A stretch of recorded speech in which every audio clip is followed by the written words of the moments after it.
Well, we'll go ahead and get started here and going through a lot of exercises. I know that the workbook assignment for last week, Unit 12, was a lot of stuff to work on, but I'm going to go through most of it here with you and just kind of point out the highlights, the little indicators, tips, tricks that I use to kind of parse these or recognize these different verb forms in the HIFL.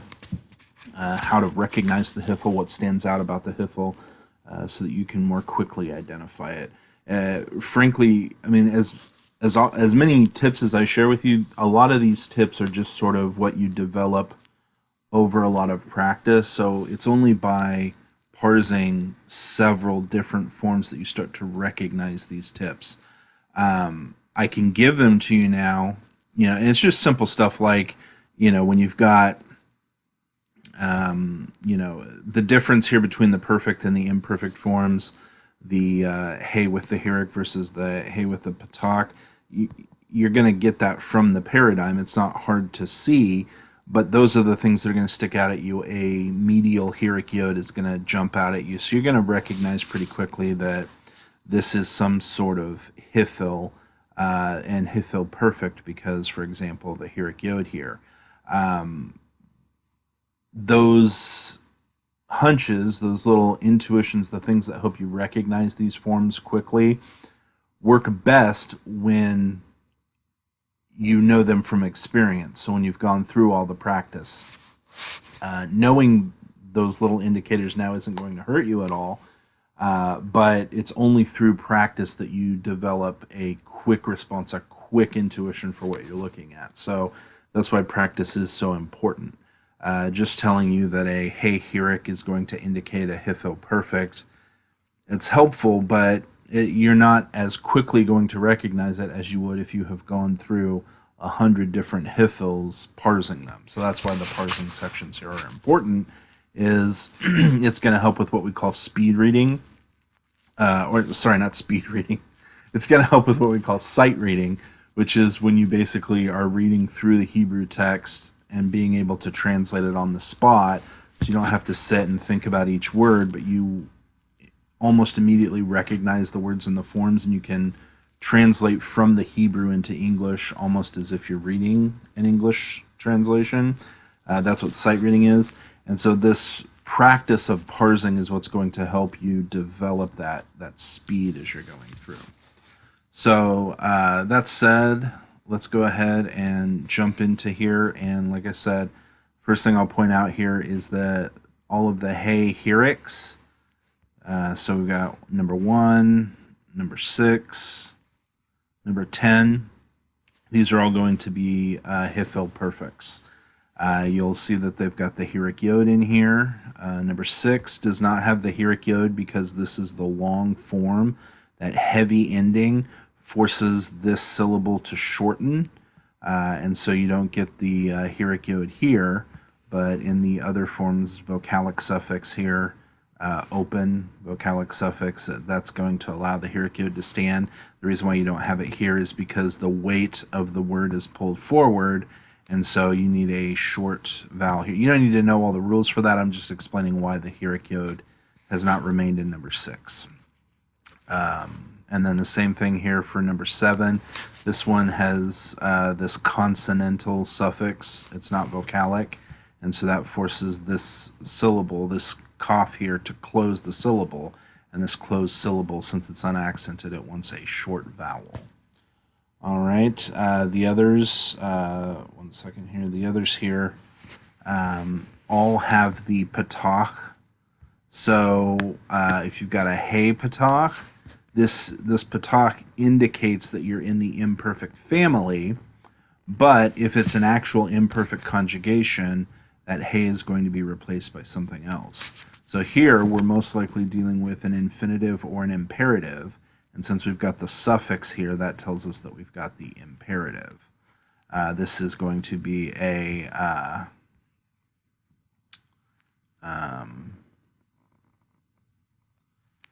I'm trying to remember which suffix this is. This is going to be a plural suffix. I'm the 2MP.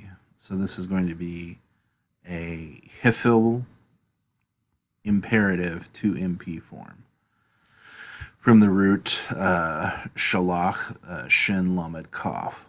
So when you've got that hey patak, excuse me, that's telling you that you've got a form derived from the imperfect family, which is going to be usually either your imperative or your infinitive.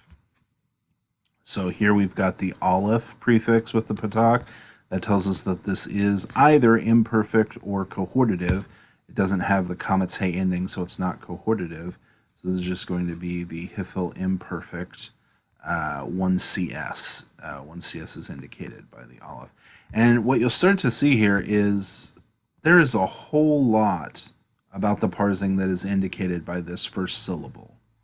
This first syllable here has the aleph, which tells you that it is, now, if you know that it's a prefix, the aleph here tells you that this is imperfect 1CS. Now you just need to figure out what the stem is, or what the pattern is, depending on how Futato uses the terminology here. And it's this patak in the prefix with no other explanation. Sometimes you'll get that patak in the cal when you have a one guttural, but this is not a one guttural. So, and furthermore, the hirik yod stem vowel confirms that this is a hifil. So most of what you need to know about this parsing is simply in the aleph here, and then the rest of what you need to know is in the patak, and then that information is confirmed by the hirik yod. All right, so then when we get to number 5 here, this mem indicates that we've got a participle. So mem patak is the participle prefix for hifil. So we've got a hifil participle, and the eem ending here indicates that it's masculine plural. So this is going to be a hifil participle. There is no person for participles. Hifil participle, masculine plural, from the root kaf ayin samik. All right, and so again here we've got a hirik underneath of a hey. So this is going to indicate the hifil perfect, and sure enough we've got our perfect suffix. So anytime you see the hey hirik, it's a good indication that you've got a hifil perfect, but you can usually confirm that by looking at the suffix. Remember, perfect is the suffix conjugation. So most of the perfects, except for just the 3ms, that's less clear. But usually, other than 3ms, when you've got a hifil perfect, you're going to get confirmation with a perfect suffix over here. Again, number 7, we've got an imperfect prefix, the tav, with the patak. So this is hifil imperfect, and this happens to be the 2MP with that shurik there. Number 8, this one is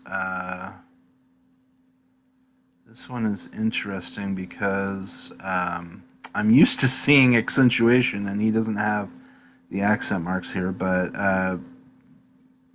fair enough. This is probably a good one to go through because it's a little, you're not sure what you're looking at here. So the first thing you see is the vav and the patak here. And if you're trying to think, okay, when does the hifil, you know, I've got a patak, so maybe I'm thinking hifil in the imperfect family, but when does a hifil ever start with a vav? Well, it doesn't. This vav patak is not indicating hifil. Now, the next syllable is a tav patak, and so if we just take the vav patak off of here, we've got tav patak. That's a pretty clear, it's a pretty clear hifil imperfect form. And the tav here indicates that we've either got a third feminine singular, since there is no suffix, or a second masculine singular, since there is no suffix. The only real problem here is that we don't have the hirik yod stem vowel, theme vowel. And if you want to know why we don't, it's because when you come back to this vav patak is the vav relative or the vav consecutive, the narrative preterite prefix here.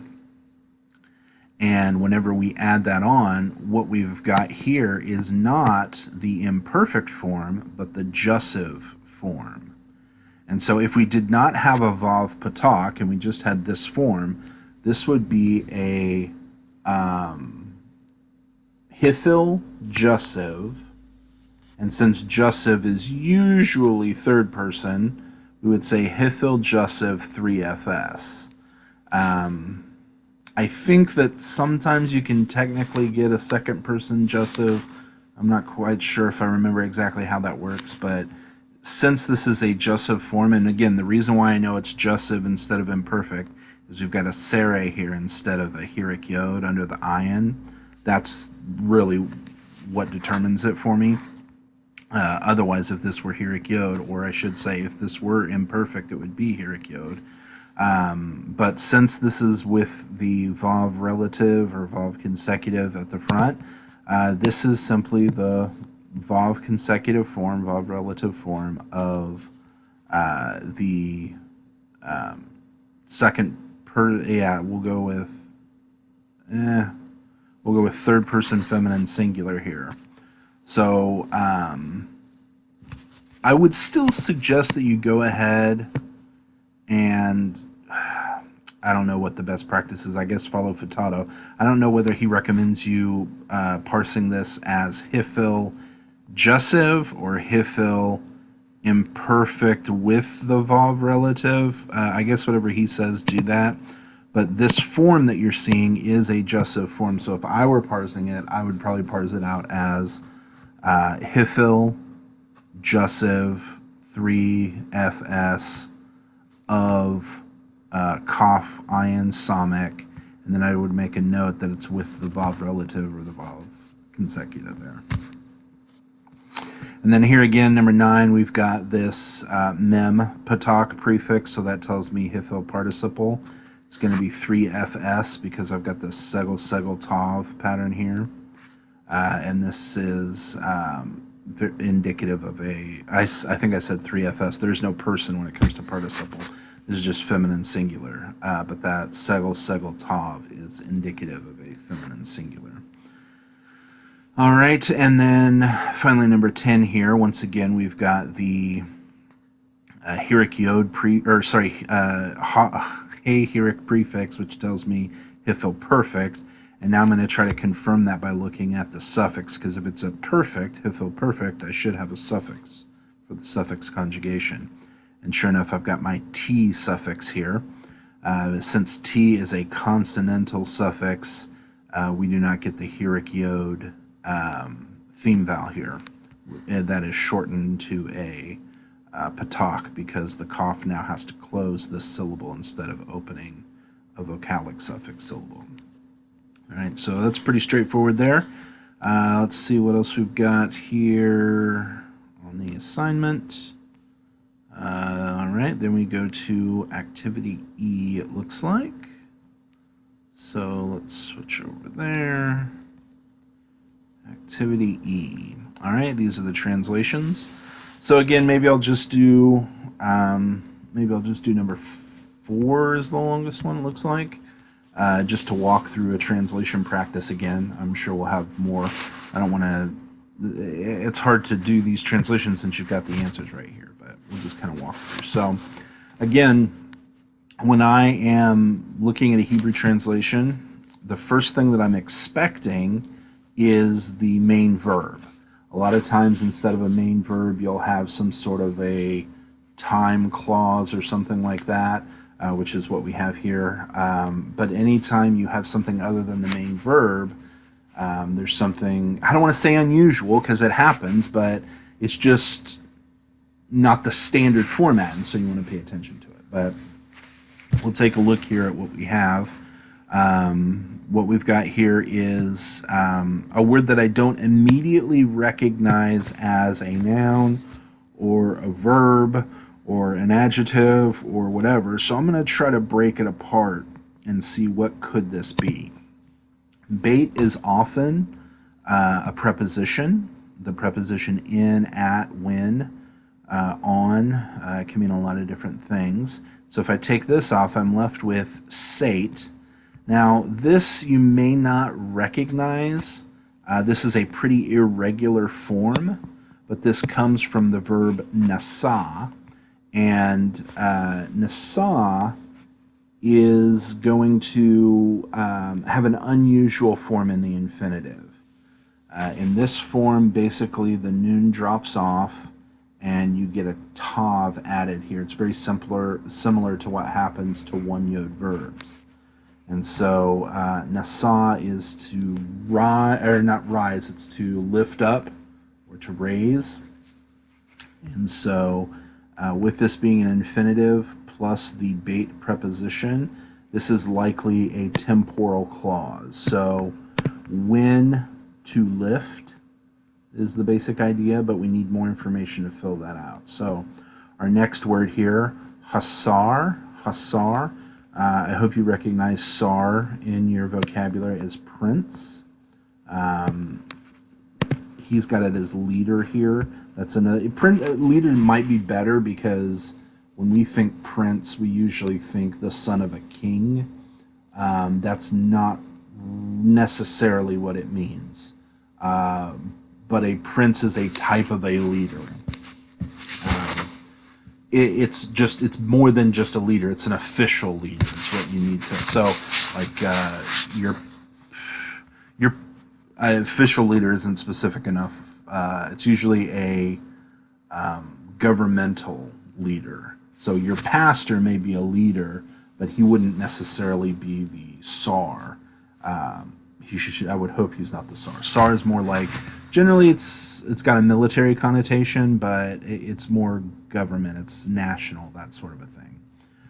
So Hasar is the prince or the leader. So this would basically be when the leader.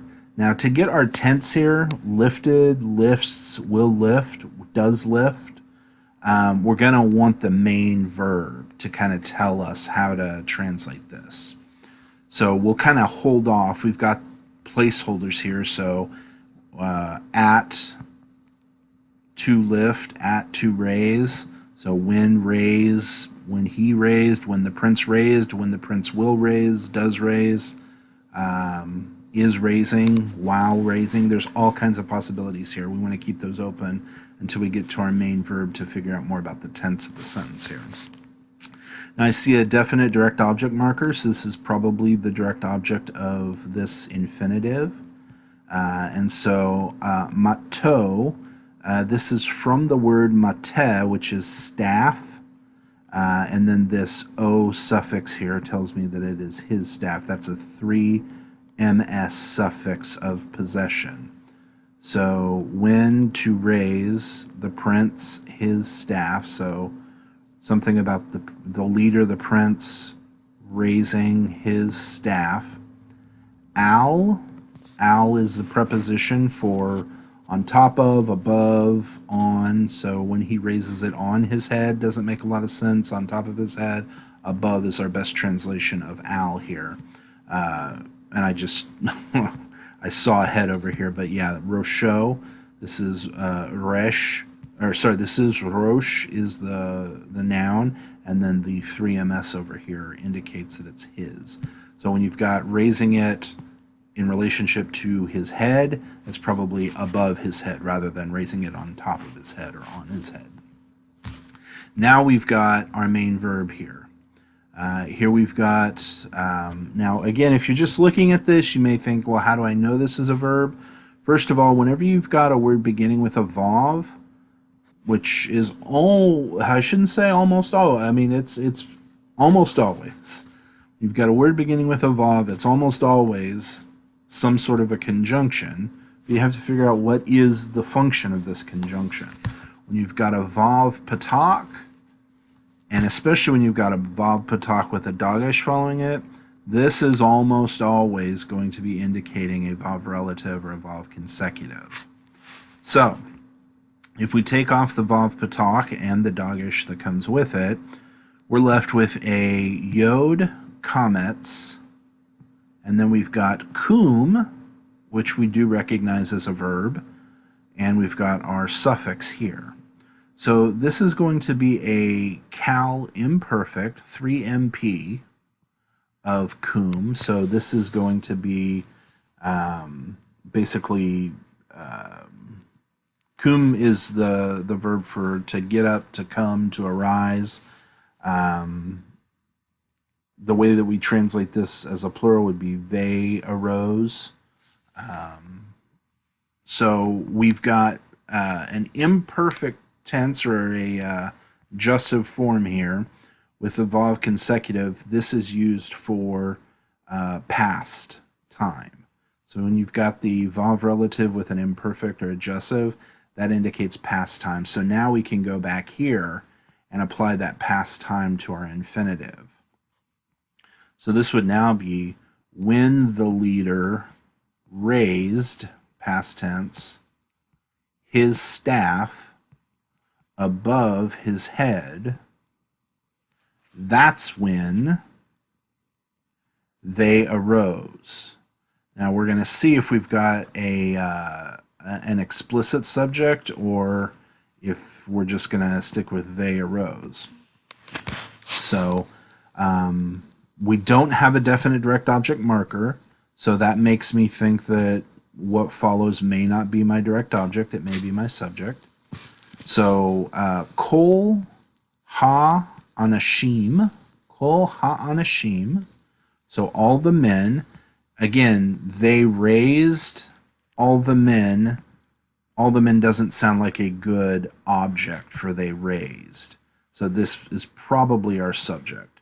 All the men arose. They raised. They arose. So here we've got another main verb. We've again got our vav, patak, dagish here, indicating the vav relative. If we take that off, we've got a yod prefixed to ayin mem dalet amad, which is the verb for to stand or to take a stand. Sometimes it has a connotation of I forget the other, there's another sense, I can't think of what it is. But anyways, to stand or take a stand is the idea behind amad.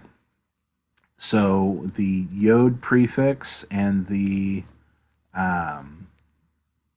shurik suffix here tell me that I've got a 3MP form. Now, the tricky thing here is that we've got a patak, patak. The question is, what is the stem here? Is this a hifil, which I usually expect when I see the, I'm sorry, I usually expect a hifil when I see a patak under the yod, but when I've got a one guttural, sometimes the prefix vowel will shift to patak. The thing is, when that happens, it's usually because we've closed a syllable here and we would usually have a shavah.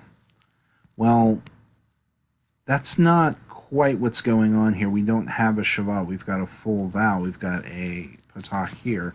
So this one is a little ambiguous, whether it's going to be cal or it's going to be hifil.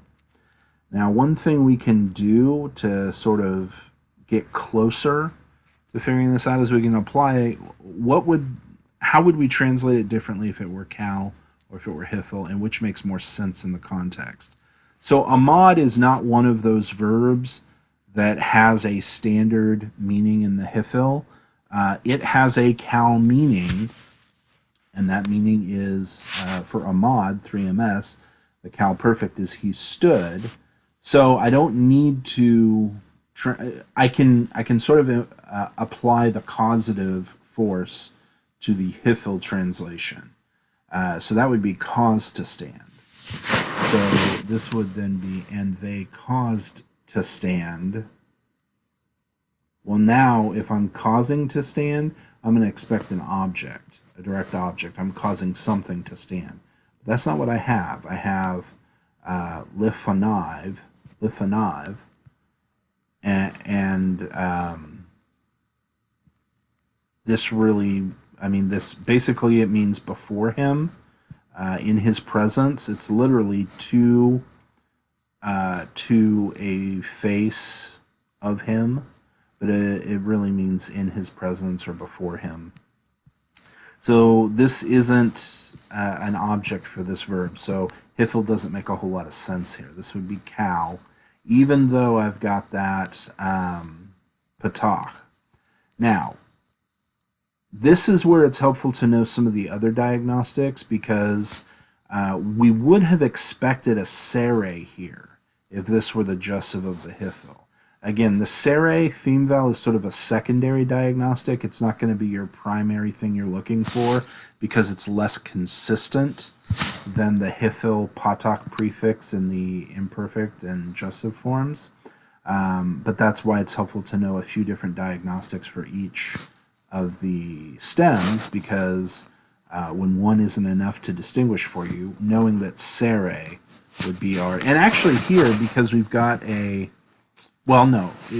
I was going to say because we've got a vocalic suffix, we might retain the heroic yod rather than it going to sere, but it would go to sere because it's going to be the jussive form when it's attached to the vav relative here. So, if this were a hifil, this is how I know the difference between the cal form and the hifil form. If this were a hifil, then we would expect a sere here, and that's not what we have. So this is the cal form. Makes more sense that way anyways. They stood before him. So picking back up, we've got when the leader raised, lifted up his staff above his head, all the men arose, and they stood before him. All right, so that's pretty much a complete sentence here in English translation, but let's continue. Vayomer here is a very common form that you'll see in a lot of Hebrew narrative. Vayomer, if we take off the vav patach dagesh, we're left with the yod prefix to amar. And amar is going to be the verb for he spoke, he said. Sometimes it can mean he thought or he mentioned, but it's usually going to be translated he said or he spoke. Now, the yod indicates that it is imperfect, which is usually future time, but we've got it on a vav relative, and so that's going to tell us that this is actually past time. So we would translate this as, and he said, past time. Now, again, pay attention to the fact that this one aleph is irregular. Here in the imperfect, where we usually have a heroic prefix vowel and a holum theme vowel for the cal, here, because the one aleph is so irregular, it just takes a completely different form. It takes the holum prefix vowel and the aleph quiesces. It doesn't need its own vowel or even a shavah. It just sort of disappears. So this is vayo. And then mer, we get the segel theme vowel here, which is, again, irregular for the cal imperfect. So just sort of an explanation of the form that you've got here. But now we're going to look and see if we've got an explicit subject, or if we're just going to stick with he. So, and he said. And who said? Well, here we've got Elohim. This could very well function as our subject. Is it possible it's our object? Well, if we translate this as our object, he said God, it's possible that this is the content of his speech. I'm sorry, I'm totally translating this. If this were God, we would not have a... this is just a... think of it as a scribal error on my part. I'm transversing. What's the word for that when you flip the order? A little Hebrew dyslexia here. I'm seeing the yod after the hay and no holum here. So basically, I misread this because I'm not paying attention to the vowels and I'm just kind of assuming what I see. So this is not Elohim. This is Alehem. Alehem is the word for, we got the preposition to or toward, and then that takes the, the yod indicates that this takes the secondary suffixes, but hem is the third masculine plural form, suffix. So this is to them. So since this is not any sort of a subject, we're just going to stick with he said in our translation. So, and he said to them, Tsa'u. Tsa'u is another tricky form here. This comes from the verb yatsa, but the yod has completely dropped off. This is one of those weird situations where you've got a one yod vav, and when it goes into the imperfect, that one yod vav bounces because it's an imposter. It's not really a yod, it was a vav, and now, it wasn't really a yod, it was a vav.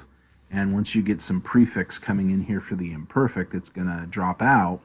But in the infinitive, we remove the prefix of the imperfect, and so that's why the yod is missing, even though there is no prefix. I hope that makes sense, but again, the morphology gets a little complicated here.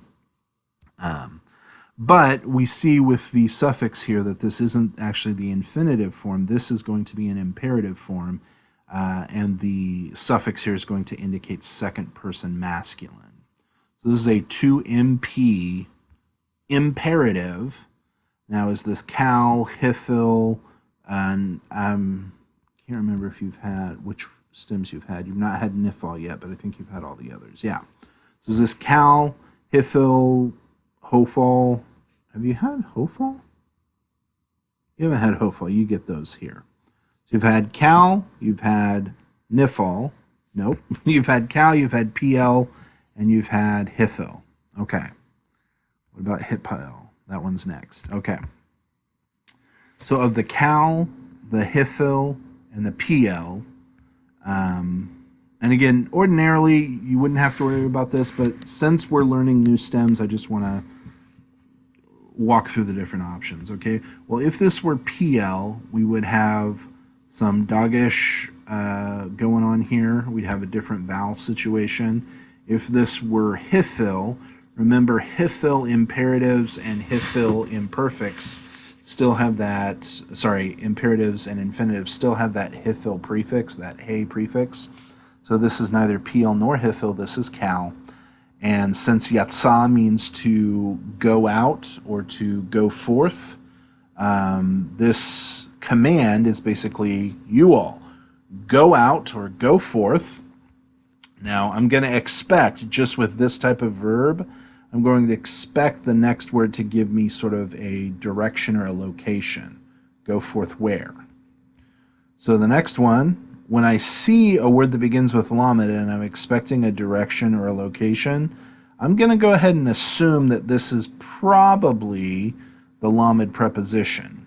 So I'm going to take that off real quick. I'm going to look at my word without it. Milchama. Well, I do recognize milchama as the word for battle. It's just a basic vocabulary word. And I've got the indication of a definite article here between the patak and the doggish and the mem. So this is go out to or toward the battle. The owl.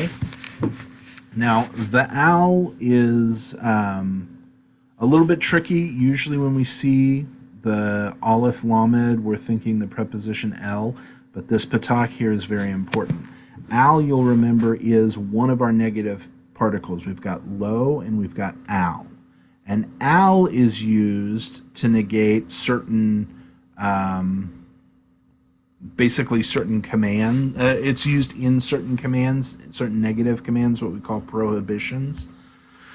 So here, we're going to look at what form we've got here. We've got an irregular form, that's for sure. So let's try to break it up and see what we can find.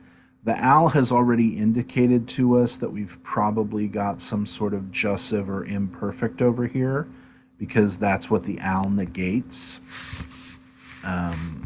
Since al is used for prohibitions, it's going to be some sort of a volative, or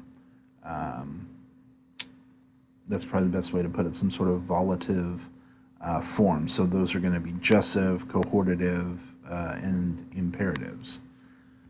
So I know that my tav here is indicating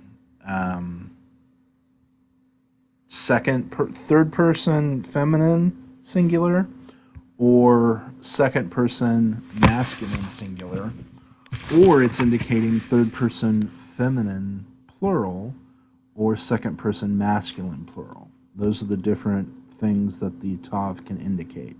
So it comes down to my suffix here. And a tav with a shuric suffix is going to indicate the second person masculine plural. So what is my verb? It's a little tricky just looking at this because it looks like hirik yod is my prefix vowel, in which case I'm left with a resh and an aleph. But you'll remember that the true yod stays in there, but it sort of marries the prefix by way of becoming the yod to the prefixes hirik. And so this yod here is, I don't know if you can say technically, but we should see it as our root yod. So this is yara, which is the word for to be afraid or to fear. In the perfect, it's going to be he was afraid. In the imperfect, it's going to be, especially in this conjugation, it's going to be you all will be afraid. But because it's an imperative, it's be afraid. And since it's negated by al, it's going to be and be not afraid, or do not be afraid. So here we've got, and he said to them, go out to the battle and fear not, do not be afraid. Ki. Ki is a very, very flexible conjunction in Hebrew. It can mean a lot of different things, but probably its most common use is either to indicate the cause of what comes before, or to indicate the content of what comes before. So ki will often appear after verbs of speech. He said, ki such and such. That will precede the content of what was said, or it will give the reason for what came before. So here, what came before is the command to not be afraid.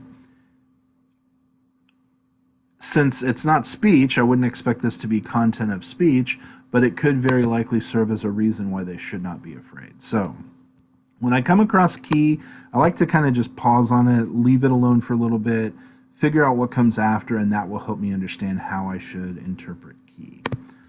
So be not afraid. We're just going to put a period there for now and see what this says. So here we've got the Lord, or Yahweh, imachem. Imachem. Now this is a little bit tricky form because you have to remember that im, the preposition im, with, first of all, you're used to seeing it with a final mem, so it may look a little bit different than you're used to. But you also have to remember that when you add a suffix to im, the mem doubles, and that's why we've got a dagesh in here. And so we get imachem is going to be with, and then the 2mp suffix is with you all, with you sirs maybe, but translating this, Yahweh with you all. This is a verbless clause in Hebrew, so we have to supply a to be verb in English. Yahweh is with you all, or Yahweh will be with you all. Those are all possible translations. So the question is, why is he connecting Yahweh will be with you, or Yahweh is with you, to do not be afraid? Do not be afraid, Yahweh is with you. How is Yahweh is with you functioning and relating to do not be afraid? Well, it's giving you a reason why you shouldn't be afraid. And so that's the function of ki here. Now, how do we translate reasons? Well, usually we would translate it either as Do not be afraid because Yahweh is with you. Or we could say, do not be afraid. If we want to be real biblical, we could say, for the Lord is with you.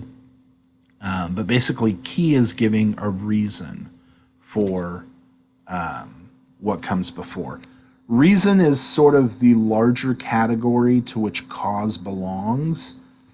So cause is a type of reason, but reasons aren't necessarily causes. For example, Yahweh is with you is not causing you to not be afraid, but it is a reason why you shouldn't be afraid.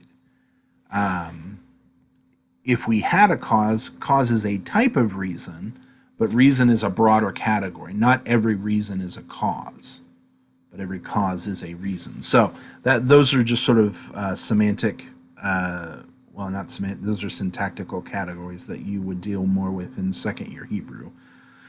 But it helps us translate the key preposition here. So now that we are almost an hour in and having only completed the activities for one chapter, let's go to the next chapter. Chapter 32, Activity A. Again, I'm just going to kind of point out the more thematic pattern sort of things to be looking at here. This chapter is pretty straightforward. The only real kind of tricky thing to be aware of when it comes to one gutturals is the fact that in the perfect, you're not going to have your heroic, because heroic next to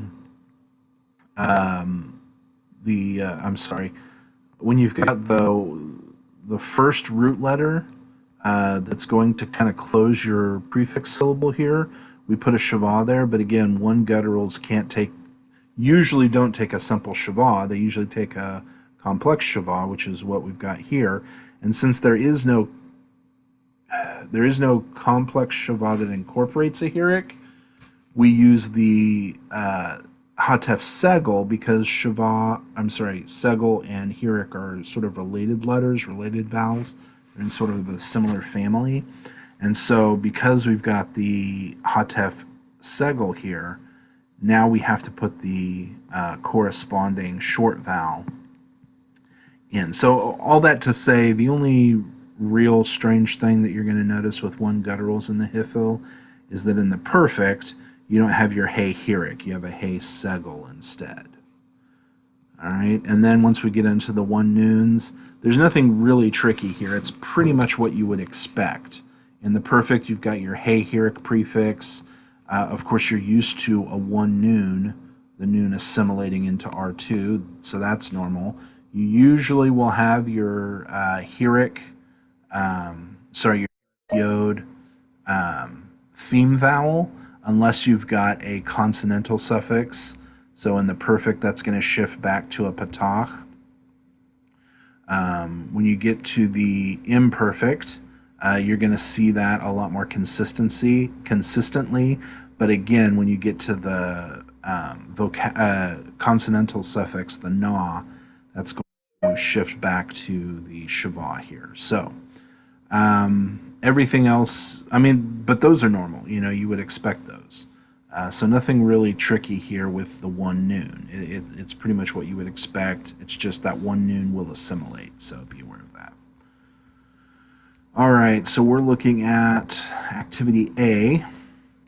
Now we've got 15, so again, I'm just going to point out patterns here. So again, you see the hey segel. This right away I know is hifil perfect. And I can go over here and check my suffix to confirm that this is a perfect, because perfects are the suffix conjugation. And sure enough, here I've got a hifil perfect 1CP. That new indicates 1CP. And what I guess one thing to note here is I don't have a third root letter. Oh, it tricked me. Okay, I'm glad I looked at this one. I got tricked here. So maybe I do have a third root letter. There's a few possibilities here. We know that the hey segel is the prefix for the hifil. We know that, so we can just take that off. Now, because we know this is perfect, We also know that the aleph is not an imperfect or jussive or cohortative, I should say.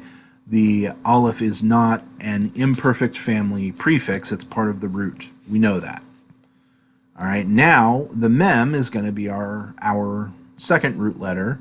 So now we need a third root letter. Is our third root letter the nun, in which case this would be a shurik? That would tell us that this is 3CP. Or are we missing our third root letter, in which case this new suffix would indicate 1CP? How do we know the difference? Well, here's how we know the difference. When you've got a consonantal suffix, the hirik yod is going to go back to, it's going to contract into the sere, and that has not happened here. So the nun is not part of our suffix. Now when I see nu on the end of a word, I just sort of assume that it was 1CP, but that's not what's happening here. Nun is part of our root. So our root is aleph, mem, nun, and the hirik yod is indicating that it's hifil. So this is going to be a hifil perfect.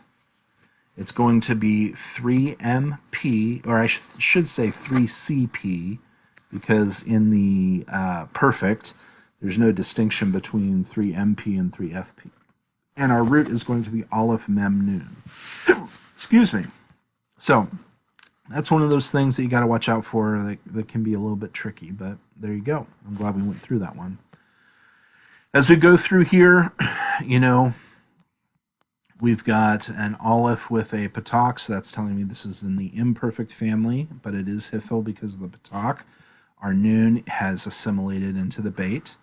Next one here, we've got a tav with a patak, so this tells me again that this is the imperfect family with the hifil.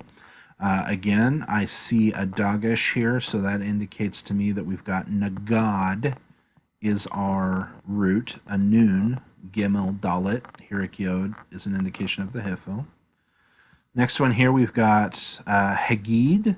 So again, this is the same root. Here, though, we've got an imperative because it is part of the imperfect family. The patak tells us that.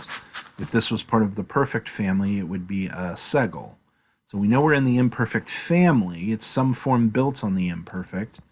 And so the hey prefix is going to indicate it's one of those imperfect forms that has had the imperfect prefix removed. So that's either going to be the infinitive or the imperative. And so if it was the infinitive, we would not have this shurik suffix. So this is the imperative 2MP form of nagad. So this is hagidu, which would be you all, you sirs, tell, and probably like tell them something, or tell him, or tell her, or something like that. All right, number 5, again, similar situation. We've got the hey hirik, and so that tells me I'm in the perfect, but because we've got the nun suffix assimilated, we don't see it in the form here. But the hey hirik tells me hifil perfect. The shurik suffix tells me 3CP. And my root is going to be nun gimel dalet. All right, number 6. Again, this is straightforward. We've got an imperfect prefix, that nun prefix with the hifil prefix vowel, and then we've got the hirik yod confirming that it is a hirik yod. Sorry, the hirik yod confirming that it is a hifil. And so our root here is karash, chet, resh, shin. All right, number 7, pretty straightforward. Aman is our root. We've got a hey prefix. The patak tells us that it is imperfect family, and so this is going to be imperative or infinitive. And so this is either the imperative 2MS form or the infinitive form. Now, I can't remember which is which. In one of these, the infinitive absolute or the infinitive construct, one has the hirik yod, one has the sere, and I always get it mixed up which is which. I feel like I would normally say that the infinitive absolute is less contracted, and so that would tell me that the heroic yod indicates the infinitive absolute, but for some reason I'm thinking that the hifil does the opposite of the intuition, which would mean that the infinitive absolute is actually the contracted form with the sere, and the infinitive construct has the heroic yod. I'm going to check which one is which. My intuition tells me that when it's uncontracted like this, I should expect infinitive construct, but for some reason I'm thinking the hifil reverses that, and so I'm going to guess that this is actually infinitive. I'm sorry, I said that wrong. My intuition tells me that the heroic yod uncontracted tells me that I should suspect infinitive absolute. But for some reason I'm remembering that the hifil, I think, flips that, and so this uncontracted form is actually the construct, where the infinitive absolute would be sere. That's my guess. So I'm going to guess this is infinitive construct. But I need to go back up here and take a look at that.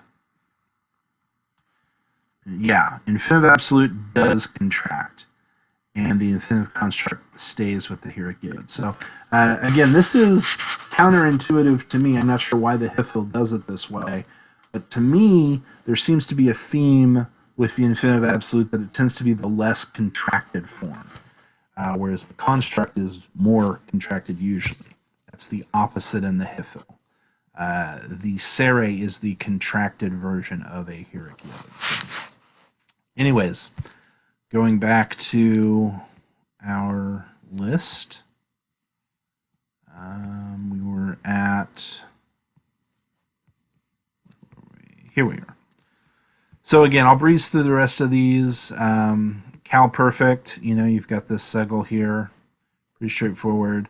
This is again going to be a infinitive absolute because we've got the hey patak prefix. This one is going to be just a standard imperfect of natsal. Hifil imperfect. Actually not imperfect, this will be jussive because we've got the sere here. So it has contracted. Then here we've got a vav consecutive or vav relative form of the hifil. This is going to be 3ms, it looks like. Again, the sere indicates the contraction of the jussive. Jussive is what goes with the vav relative or vav consecutive.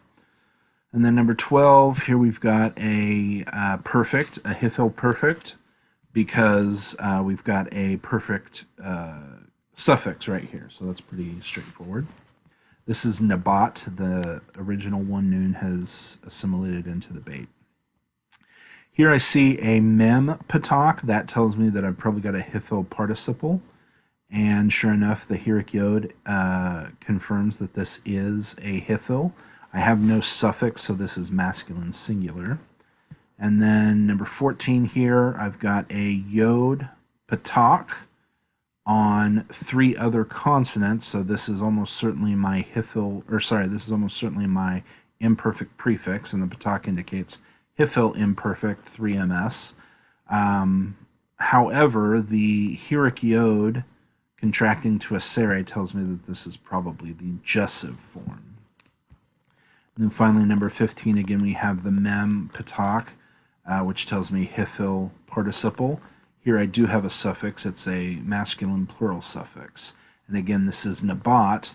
The noon has assimilated into the bait. All right, so that is that exercise. Now we'll jump down to D, the translation, and take a look at what we've got there. All right, we've got several. So again, I'm just going to pick one. I'll go with a shorter one this time because we'll probably have more. We'll go with number 2 here. So number 2, as we look at this again, I'm hoping that my first word is a main verb, and that will help me kind of structure my sentence, but let's just see if I can make a main verb out of this. So I've got na, amina, na amina. And as I look at this and I try to find a way to make this a main verb, I notice that I've got a noon at the beginning, and I can kind of see my root here. I've got an aleph, a mem, and a noon. The question is is this na ending, that feminine plural ending that I find in the imperfect for the 3FP and the 2FP, or is my ending the comet's hey? Well, I can settle that when I realize that the noon here is my imperfect prefix letter. The noon indicates first person, so the na, the feminine na suffix doesn't come into play in the first person. So how do I explain what I've got here? Well, since I've got a first person common plural prefix, that goes well with the cohortative suffix, this ah suffix that goes on the end of a 1CP or 1CS imperfect verb. So that means that I have a cohortative is my conjugation, and it is 1CP. Now I need to figure out the stem.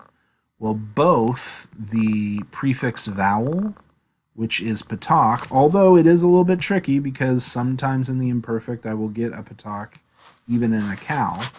But as I come over here, the Hirik Yod confirms for me that I have a hifil cohortative 1CP of the root aleph mem nun. Now the root aleph mem nun in the perfect means he believed, and so in the imperfect or in the imperfect it will mean he will believe. In the cohortative it will mean, and not he, but now we're in the cohortative 1CP. This means may we believe or let us believe. Now it's important to realize in the cohortative, when we use the translation let us believe, we are not asking for permission. The cohortative is not asking for permission. In English, when we say let us, there are two ways we can use that. The more common meaning of let us in English is asking for permission. That's not what the cohortative is doing. The cohortative is not asking for permission. It's expressing a wish or a desire. Now those two are closely connected. They're both volatives. But let us is actually an imperative. Allow us to do something. The cohortative is expressing a wish or a desire. It's not expressing as strongly that desire as the imperative does. The imperative is sort of more of a direct expression of desire where you're commanding, and command is a little bit strong. Imperative can be a request, but when you're looking at the cohortative, you're usually more in the realm of expressing what you want in a more indirect way. So when you say, let us, over here, Amin, let us trust, this is often used for encouragement. This is often used for collaboration. It doesn't have the same force as an imperative. That's the point I want to make here. So, Na'amina, let us trust, let us believe. Belohenu. So here we've got the bait preposition on Elohenu. Elohenu is Elohim with the new suffix. So this is in our God. Let us trust, let us believe in our God. And Natsal. Natsal is our main verb here. We've got the vav. This is not a vav relative / vav consecutive. This is just a regular conjunction because we've got an imperfect form, but we do not have the patak or dagesh here.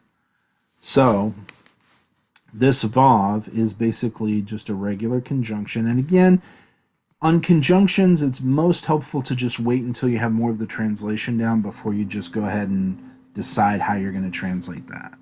So we'll just say, for now, let us trust in our God, and we'll just put sort of a comma or a period there, and then we'll translate going forward. So Natsal is the verb that it usually means rescue, deliver, save, that sort of a thing.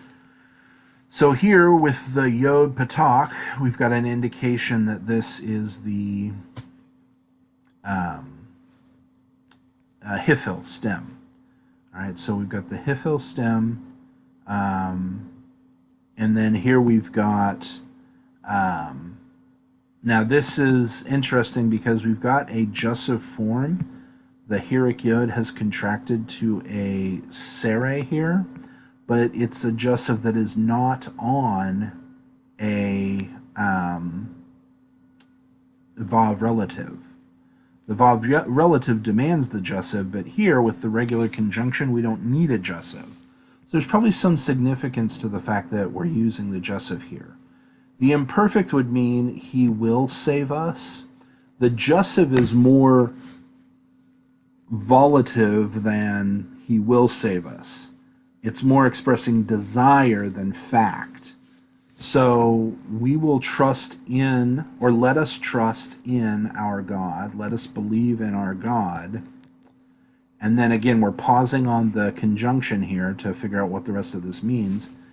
He will save us, but the jussive is something more like he may save us, not as if we don't believe, but it's conditional, it's not certain. That's the idea. We're expressing our desire that he would save us. So that might be better. Let us believe in our God.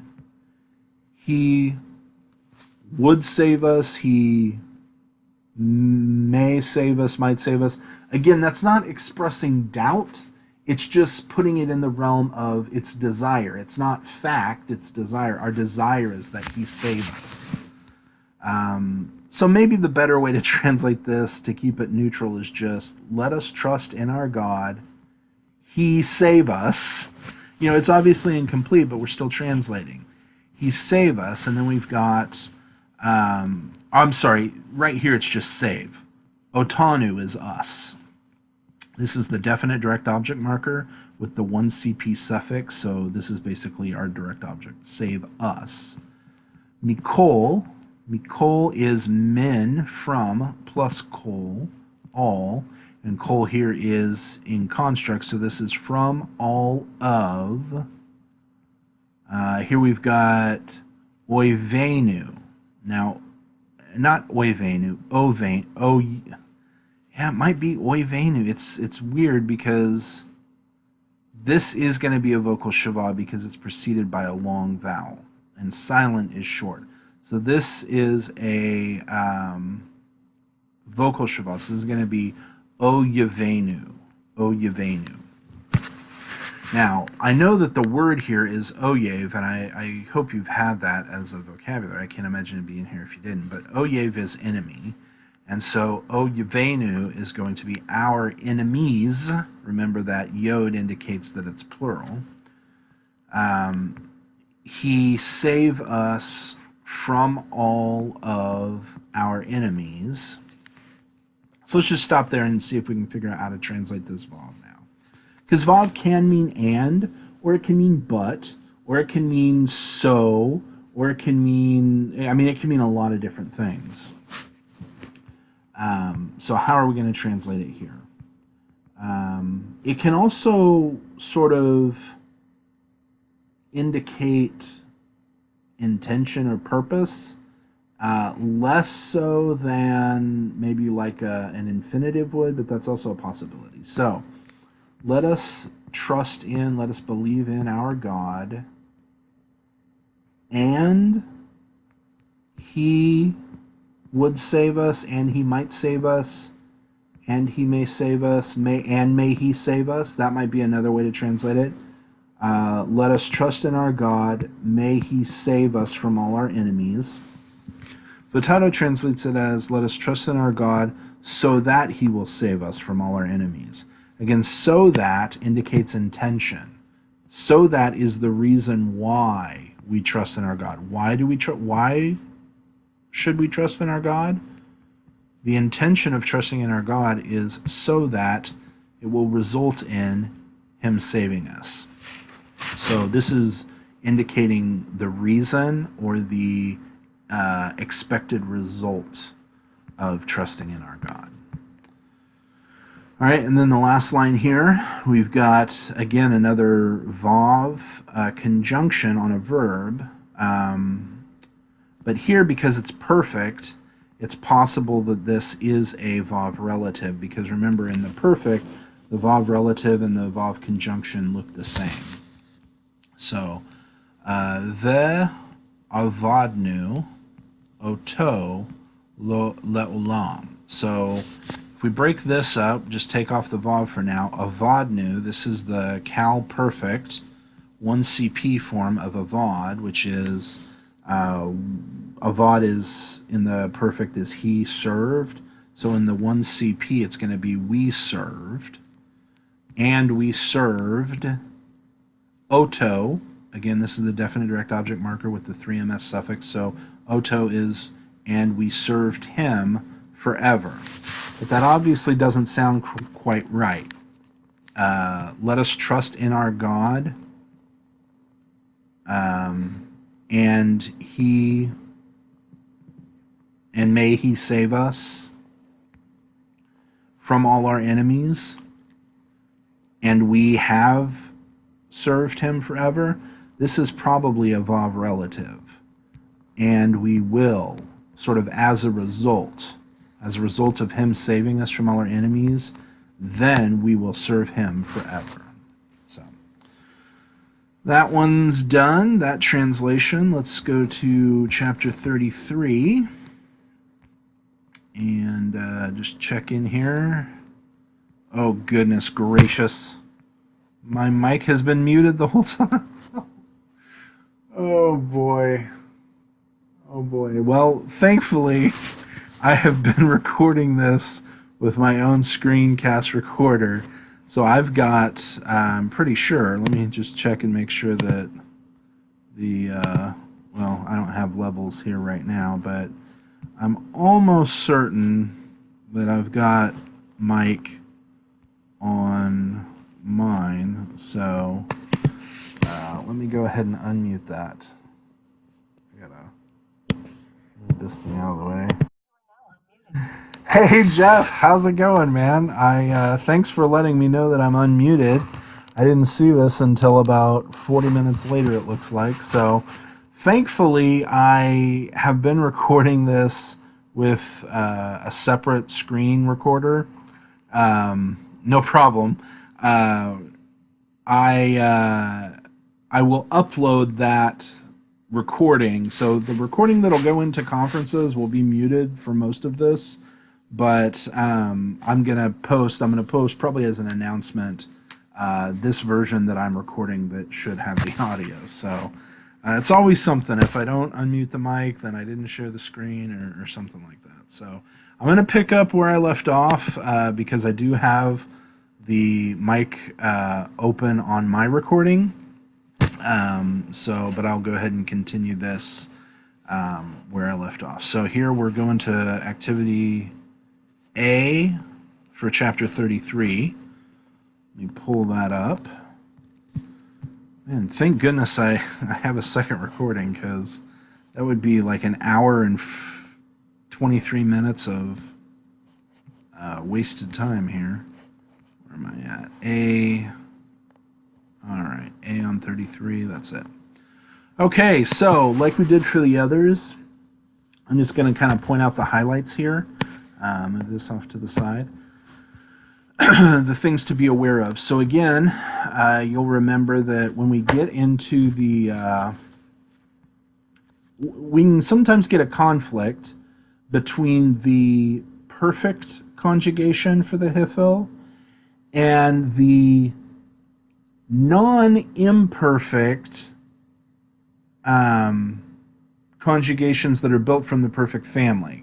Because in both, and so by that I mean, sometimes we get a confusion between the perfect hifil perfect, and the hifil infinitive, or the hifil imperative. Because in both of those cases, you're going to have the hifil prefix, the hey prefix.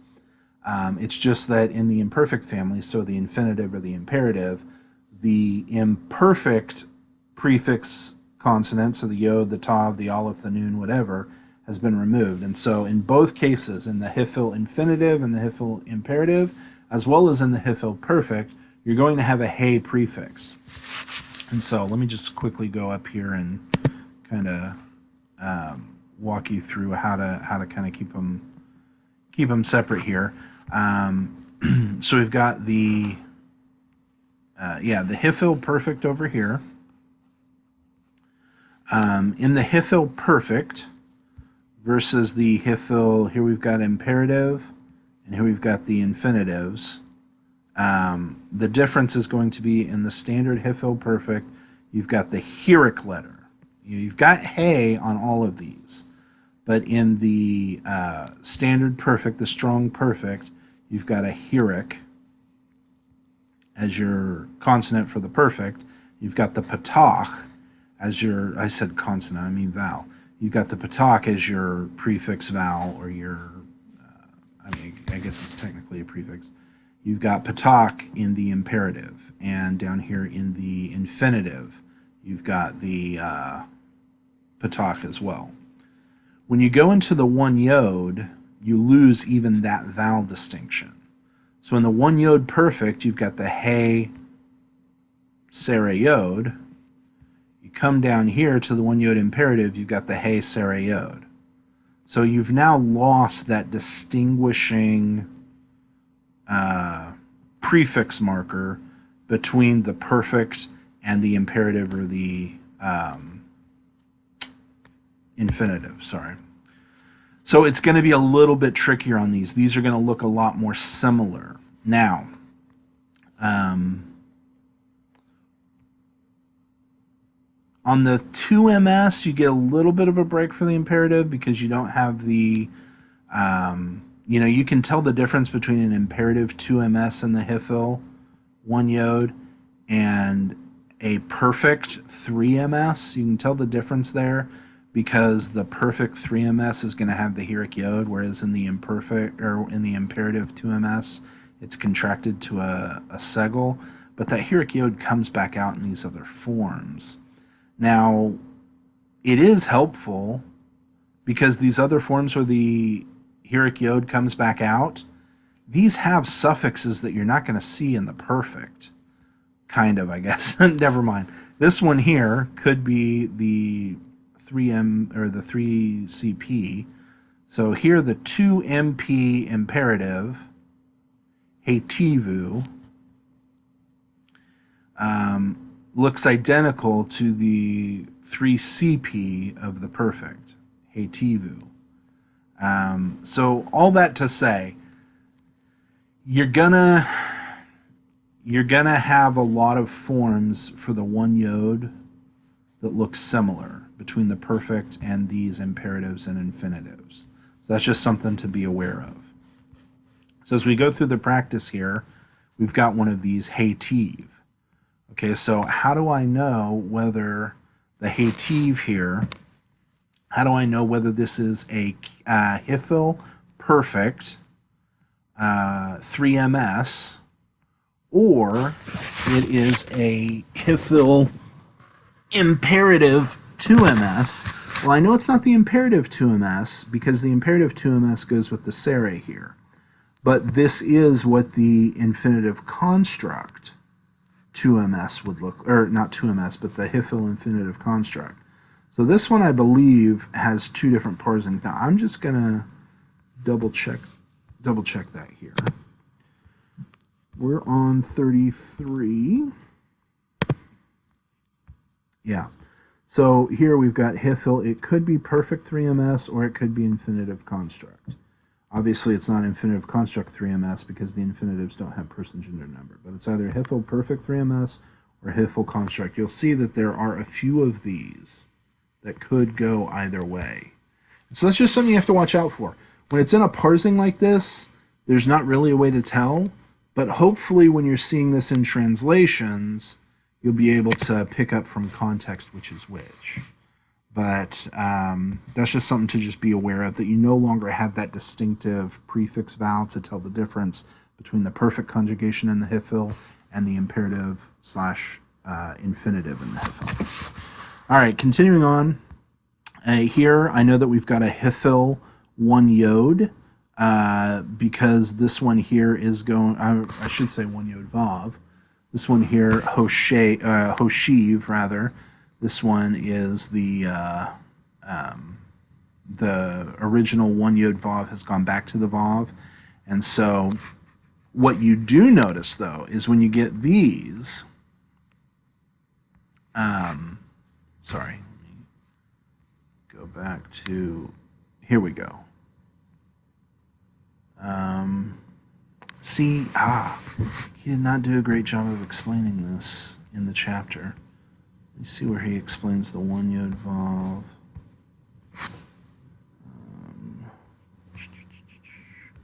Sorry, I should have done this before I started the session. Okay.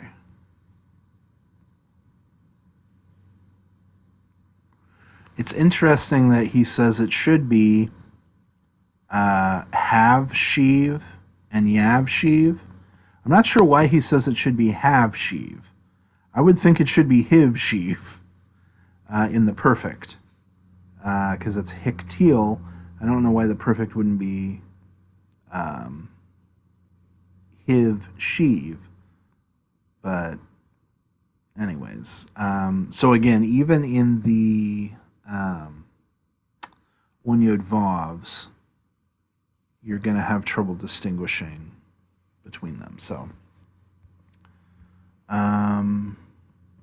just make sure that you put both possibilities in your parsing here. So for this one, it can either be the Hifil perfect 3ms, or it could be a Hifil infinitive construct here.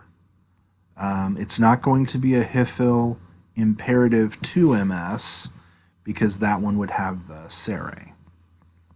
Next one here, yoshiv. This is obviously an imperfect prefix.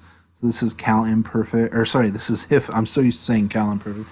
This is a Hifil imperfect 3ms from the root yod shin bait. And then over here we've got a similar situation. This is a true one yod. So we get the yod, the sere yod prefix. That indicates to us that we have got, remember if this was cal, it would be a hirik yod prefix. But in the Hifil, it's a sere yod prefix.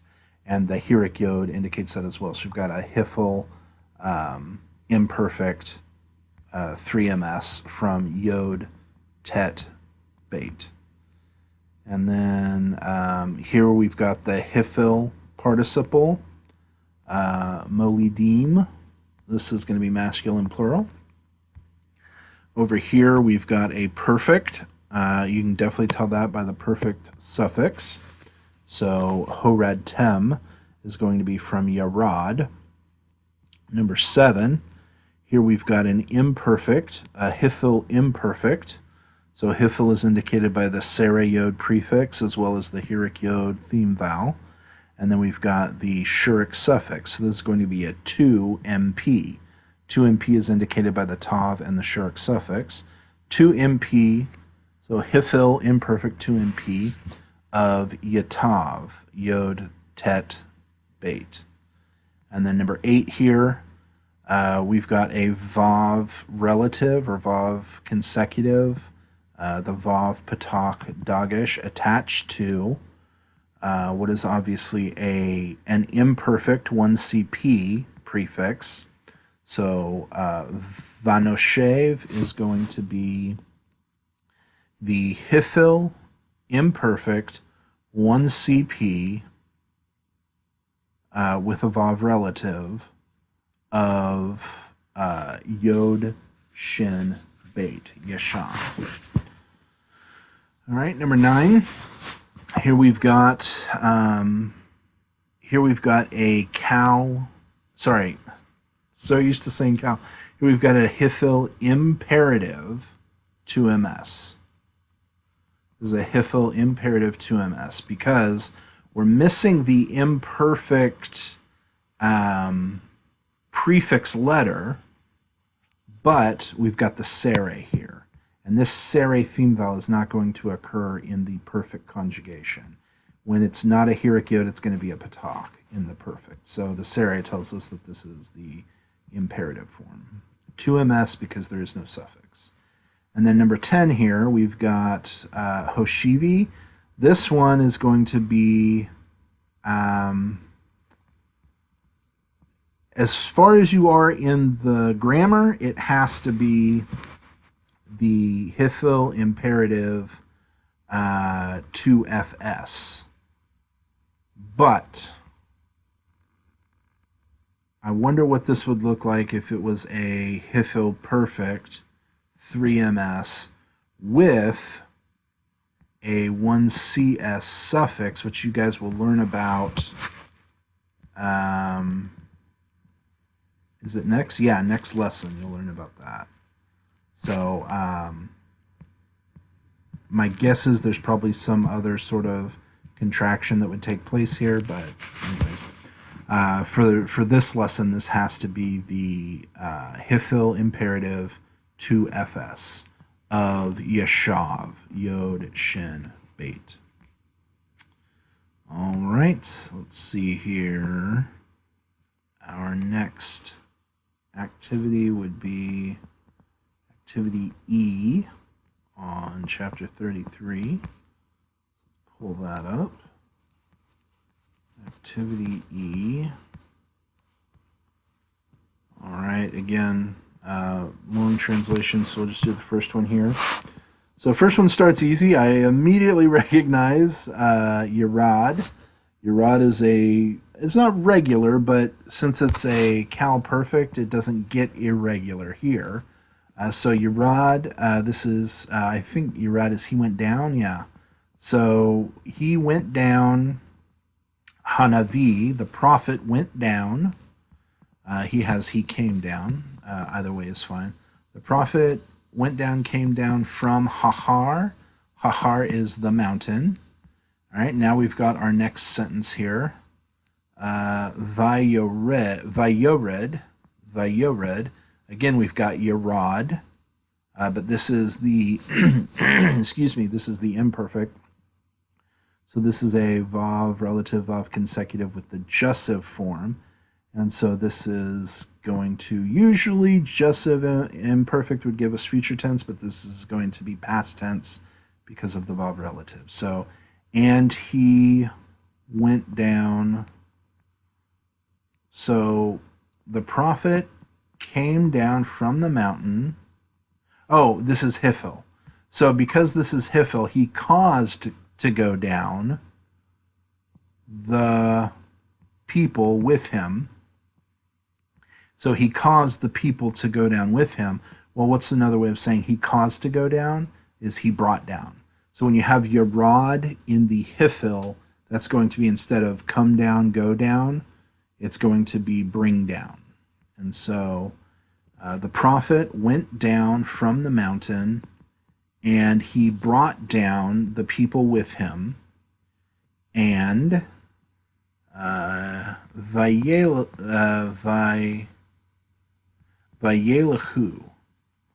Vayelahu here, this is going to be obviously a Vav relative on an imperfect.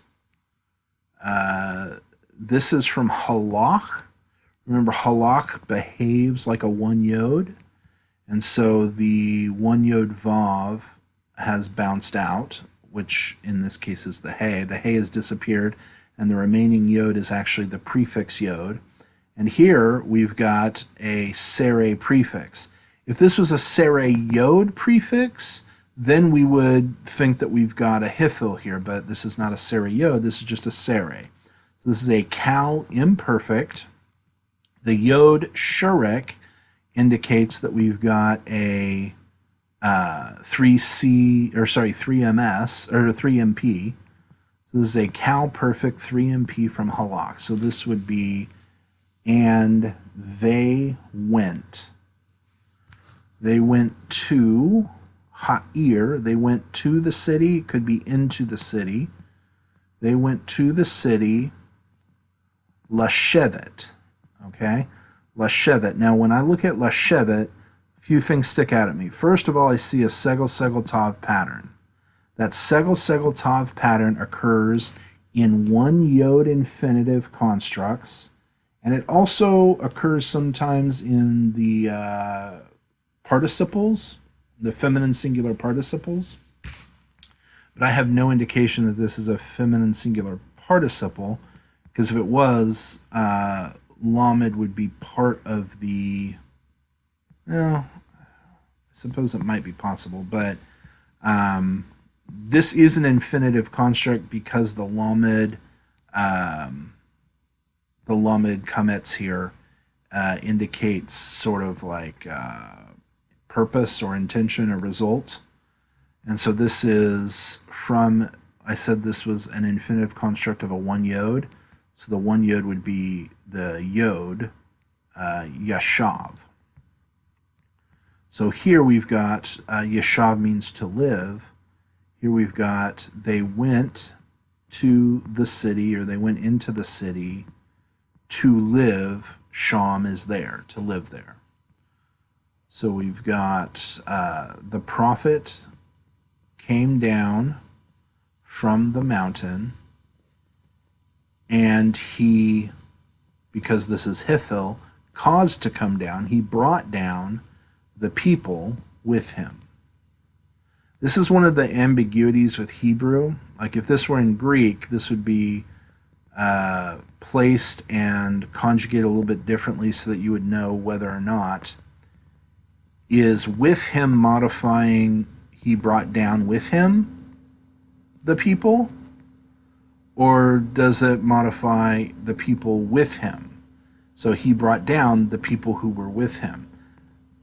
In reality, that probably doesn't make too much of a difference. It's probably pretty much saying the same thing, but there is ambiguity in Hebrew over whether this is modified, whether emo is modifying people or brought down. Anyways, let's move on to the next one here. Just double check. Oh goodness, the second pronominal suffix chapter is not covered in this course. I wonder if that's because they had to condense it to fit it into a summer term. Take a look here.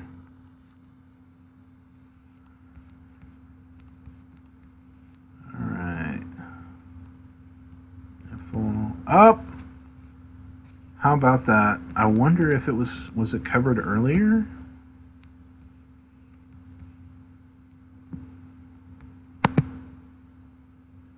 So Jeff, have you guys not done that chapter?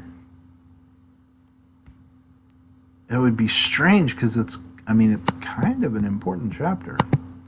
I would just tell you that chapter is worth looking at, because pronominal suffixes on verbs, vowels get all kinds of crazy.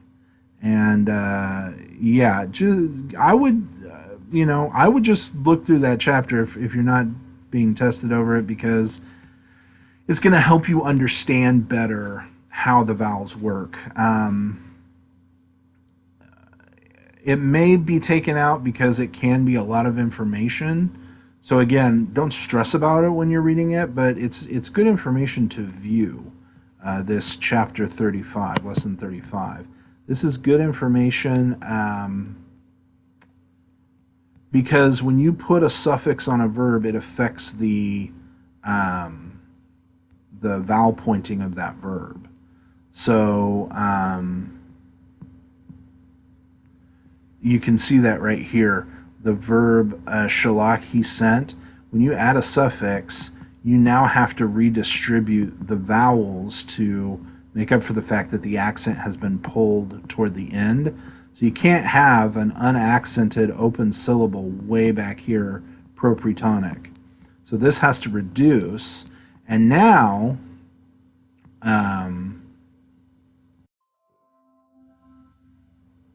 I think this actually gets accented differently too. I think this is probably shalachanu. Shalachanu. I think this is actually accented on the chet here. Not a huge issue, but when you see this word, or this word, any of these, and you're starting to try to figure out, okay, what's going on here, you're not going to have the same telltale signs of the perfect that you're used to. You know, you're used to seeing a kametz and a patak here, and you just don't have that anymore. So this kind of explains why all that stuff changes. It might have gotten thrown out because this is not a there's not a lot of information here. Trust me, there's a lot of information to know about adding prefixes to verbs, and he's just giving you a taste. And so maybe they decided, look, the amount of information he gives you is so limited that it's not even worth including. Maybe that was their thinking. I'm not sure. Anyways, if you're going into intermediate, they're going to assume that you know this stuff. They're going to assume that you know how to parse a verb that has a suffix on it. The problem is Futato's chapter may not give you all the information that you're going to. I mean, you can parse it without being able to explain all the vowel changes. It's just that explaining the vowel changes helps you parse it, in my mind. So, again, none of this is necessary. You can still figure it out for the most part. The issue is when you add a suffix, there are certain forms of the verb that when you add a suffix, all of a sudden it's not quite as obvious whether the verb form was, let's say, 1CP or 3CP or that sort of a thing. So that's why it's important. But hey, that's another class. If they don't have it covered here, I'm not going to waste too much time on it. I would just say read that chapter. I think it will be helpful. I don't think you will have found yourself to have wasted your time if you read lesson 35. All right, so 34. Let's go to chapter 34. Oops. Here we go. Third hay and hollow. And one thing I do want to note here on the hollows in the Hifil, the second and first person tend to develop this kind of connecting vowel, this Holem-Vav connecting vowel. So that's something to pay attention to. This is in the perfect. I don't think you get that. Yeah, you don't get that. You get a different connecting vowel in the hollows, in the imperfect. There it's like a segel yod. In the perfect, it's a Holem-Vav. And that's going to be one way, I think, when you get into the infinitives. Not infinitives, the imperative. Nope, doesn't even come into play in the imperative. So,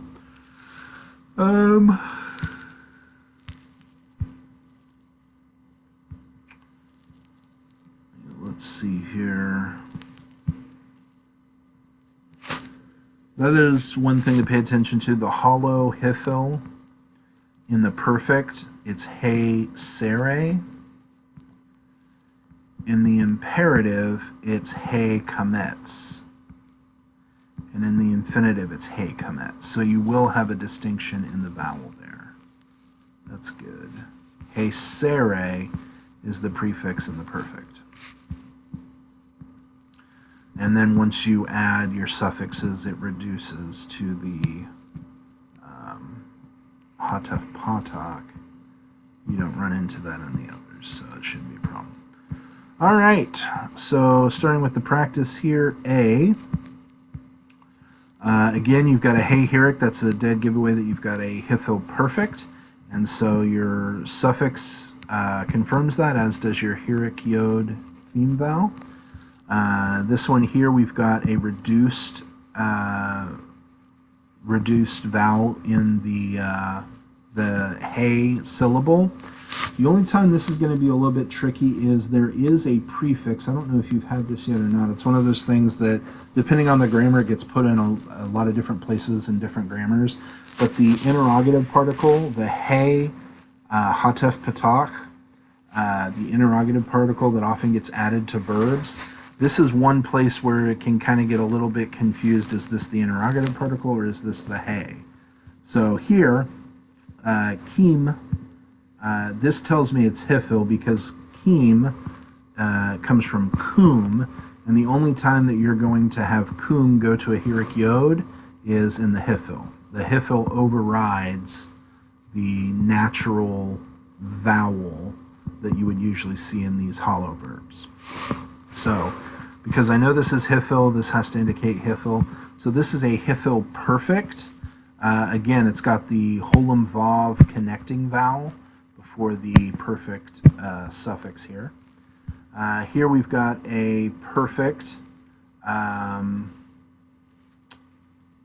Hekinu. This is probably kana. So if I take off the hey, like the hey sere is a pretty good indicator that I've got a perfect, a Hifil perfect. And then the Hirik Yod here is part of the Hifil. So if I take this off, I'm left with Kaf and Nun, and then I've got a Shurik suffix. So I've only got 2 vowels here. Well, my first thought is, what if I'm missing a vowel at the end, which would be hey? And sure enough, that makes perfect sense, kana. Because the hey there drops off when you have a vocalic suffix on the third hays. So this is going to be a Hifil perfect 3CP for kana, kaf, nun, hey. Number 4, here we've got a yod prefix. We've got a nun, hirik, chet.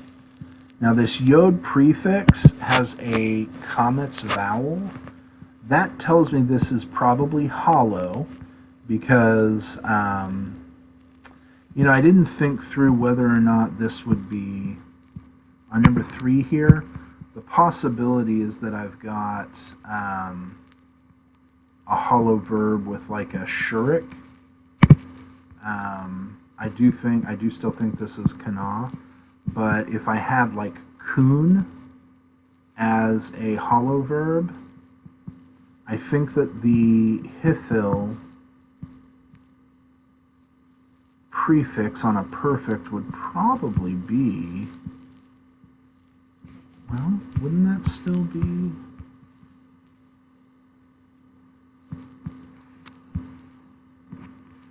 Yeah. So the question is, let's see how he parses this one out. Number 3.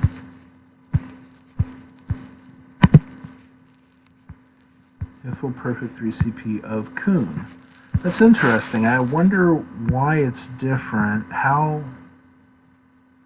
would it be different if it were kana? Let me first of all make sure that I'm thinking of an actual verb here. I think kana is like, what does that mean?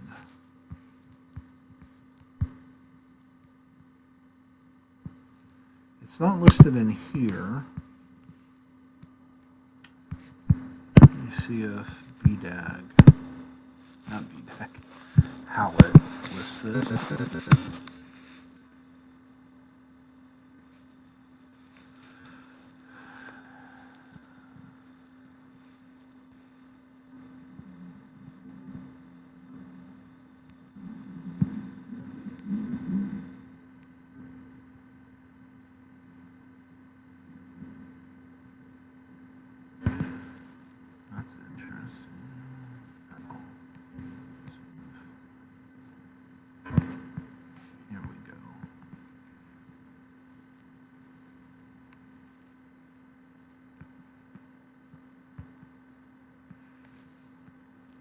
Huh. Maybe I was thinking of kof. Kana is a word I know, but this would not be it. To give someone a name of honor, this is a pretty infrequent word, and it only occurs in the peel and the pool. So that can't be what I was thinking. I don't want to go on a rabbit trail, but I gotta at least try to figure out what word I was thinking of, because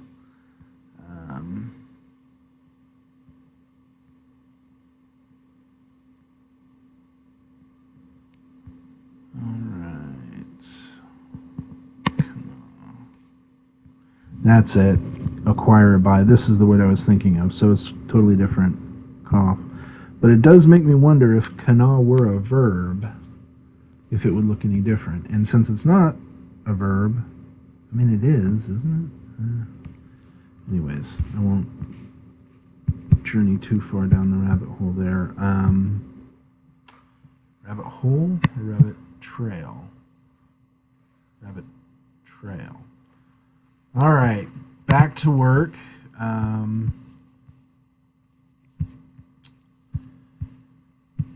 All right, so this one here he's saying is coon, and I guess I can't argue with him. I think that this another possible um, parsing of this is from Kana. I'm not sure how it would look any different if this were the word Kana, but Kana obviously isn't in your book, so he's not adding it as an option here. Um, all right, so this one here, Yaniku. This is from Nuach. Nuach is, I think it's Nuach. I don't think it's just Nuch, because that het usually wants a patach. Yeah, Nuach. Okay. So, let's go back. So as we look at this one here, we've got the imperfect prefix, and we've got a suffix here. So we know that this is imperfect. Hifil is indicated by the well, the kametz here doesn't really indicate hifil, but the hirik yod does. Now it wouldn't indicate hifil if this were from the root nich, but since it's from nuach, we know that the hifil is overriding that hollow vowel that we usually have. Does the hifil do anything? See, I don't think that the kametz. I don't think that the kametz is explained by the hifil. I think the kametz is there for all hollows, and so it makes you think that. Yeah, because here in the hollow cow, you still got it. So the real difference here in the hollow verbs, the only thing that tells you that this is hifil is the fact that it's hirik yod. Now, that's not going to be real helpful when you have a verb like seem, where the hollow vowel is actually hirik yod. I'm not sure how you would really tell that it's hifil in that case, because it's going to look identical to the cow as far as I know. But here, nuach does look different. You can tell that it's hifil. So this is hifil, imperfect, 3 MP of nun vav chet. All right, number 5 here. This is from Galah, Yagle. It's very interesting that this is Yagle and that the hirik is not there. Hirik yod is not there. Yagle. Maybe that's because third hay doesn't do the hirik yod. Oh yeah, third hay in the hifil has a shortened form. I know that. I don't know why I forgot about that. Third hay. Let's see if he gives an explanation of that. He does not.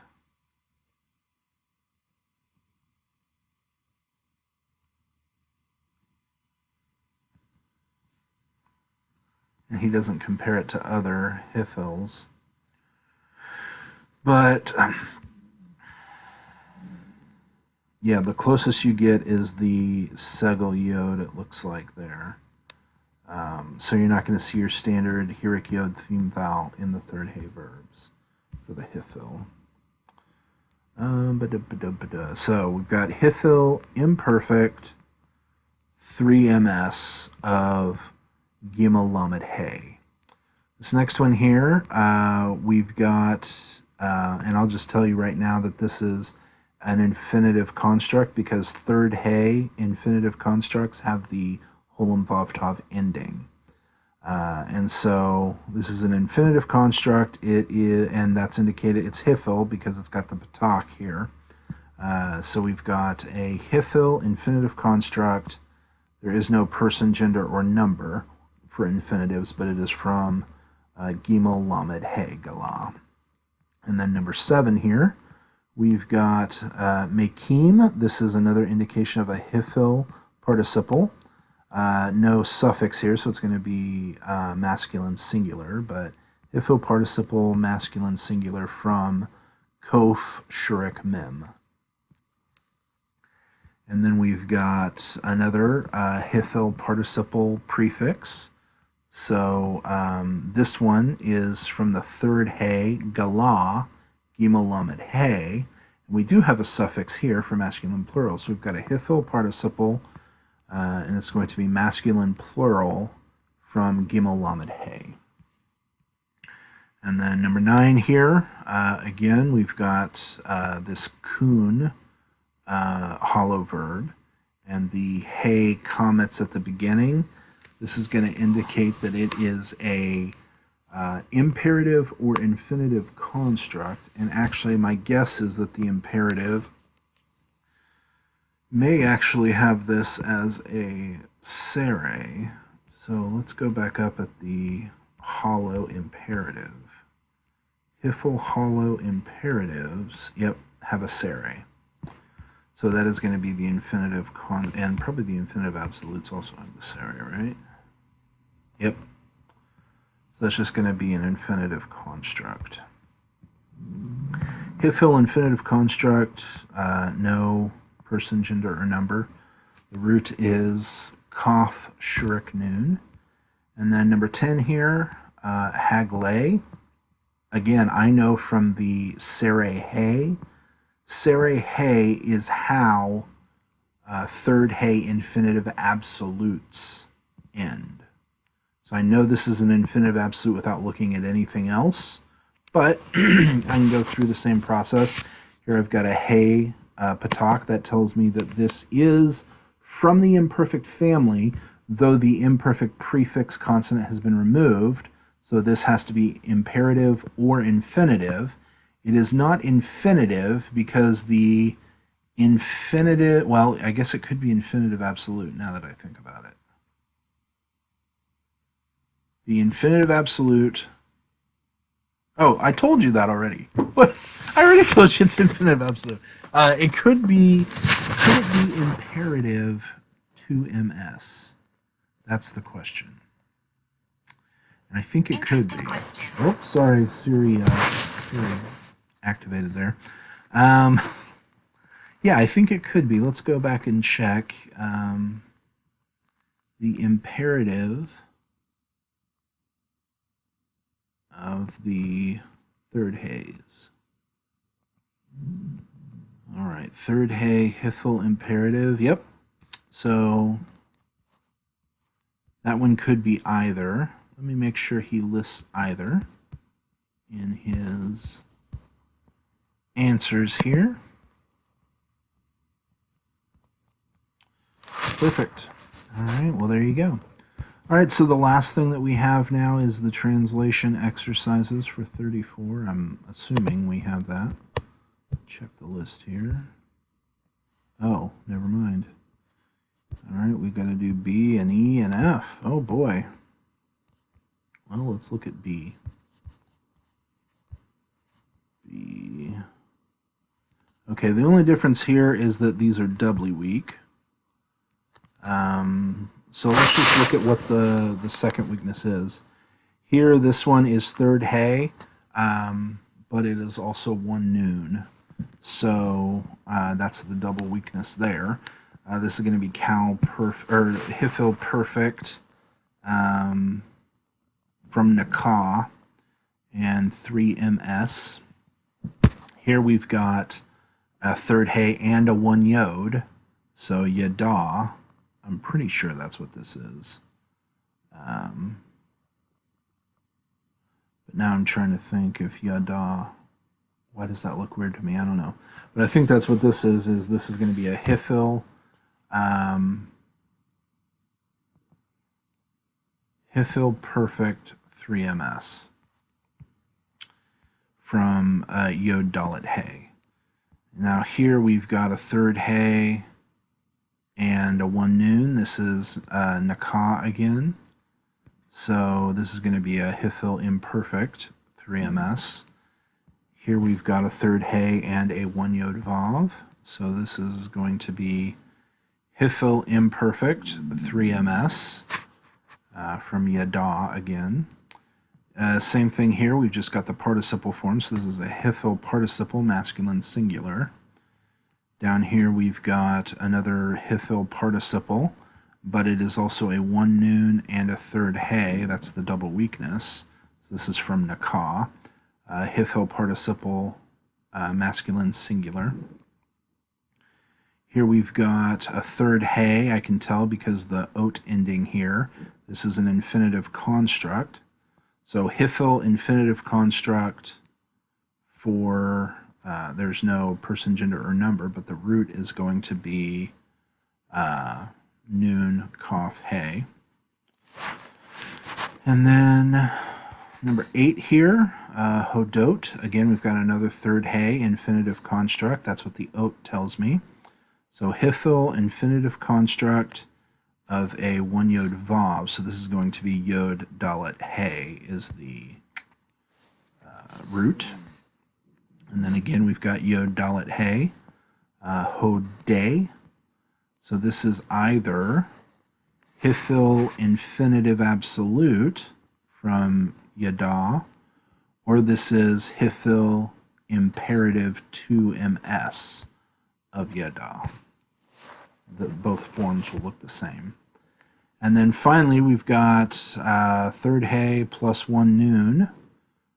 So this is and again, the sere hey tells me that this is either infinitive absolute or imperative 2ms. Hifil infinitive absolute or hifil imperative 2ms of noon, kaf, hey. All right, so after B, we've got E. Let's look at E. And this is just more, I think this is just more comprehensive. So this is probably the one we should have done, but so here we've got a hifil of a 1 yod, yarad, yod resh dalet, hifil imperfect 3ms. Here we've got another imperfect. This is a PL, because our imperfect prefix vowel is a shava, and our R2 letter has a dagesh, R1 has a patak, and that's what we need for a PL. So we've got a PL imperfect 3ms of kasa. All right, now we've got a perfect, because I've got a perfect suffix of bo, beit, hulam, vav, aleph. So this is a cal perfect. Make sure that's right. Yeah. Cal perfect 2ms of bo. Number 4, sholeach. Sholeach. Here we've got the Holam Sere pattern. That's the pattern for our participles. So this is a cal participle. There is no person. Since there's no suffix, it's masculine singular. And the root is shen lamed chet, shalach, which is he sent. So this would be translated as like the one who sends, or the sender, the sending one. All right, right here we've got debarti. Debarti is going to be a PL because we've got a hirik in R1 with no prefix. We've got a dagesh in R2. So it's PL. We know it's perfect because it has the perfect suffix. It has no prefix. So PL perfect, and then this suffix indicates 1 CS. Katal T is 1 CS. So this is PL perfect 1 CS from Davar, date, Dalet, Beit, Resh.